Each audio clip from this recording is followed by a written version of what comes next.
Morning guys, it's Shannon here from houseimprovements.com, and this is day 4 of our bathroom reno vlog. So I didn't do a finished up one last night, so kind of look at what we got done.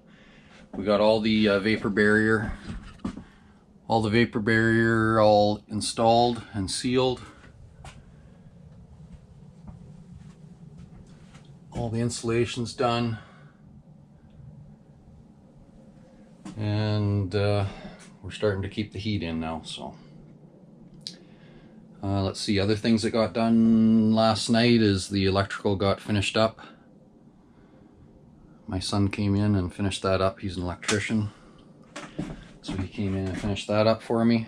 A few things in the way here, can't see everything, but yeah, so yesterday didn't get as much done because of the video that we shot and stuff, and going and getting material and this and that came up, but it's progressing along half decent, considering that I guess by the end of today we will have shot, let's see, I think about 6 or 7 videos, I think, by the end of today, shot in 4 days, so we're making pretty decent time even with that going on.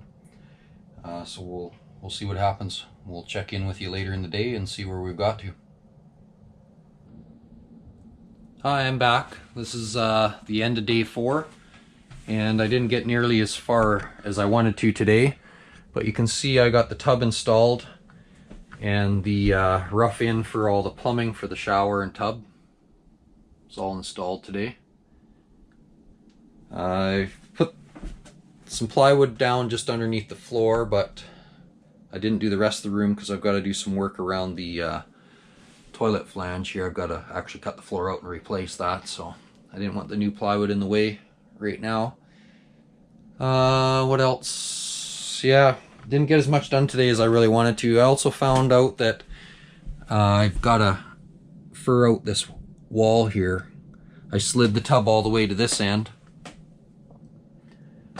and I'm gonna have to fur this wall out 1/2 inch or 3/4 of an inch in order to make this all work. This is a very common problem, but usually you can kind of center the tub in there and make it work, but even centering the tub, it just wasn't going to work out for my tile, so I slid it to one end, and I'll put furring strips on all these studs all the way up floor to ceiling to make it all work out. So that's really all I got to today. Hopefully I get a little more progress tomorrow. I had a few delays today with some phone calls and such. So anyways, that was the end of day 4.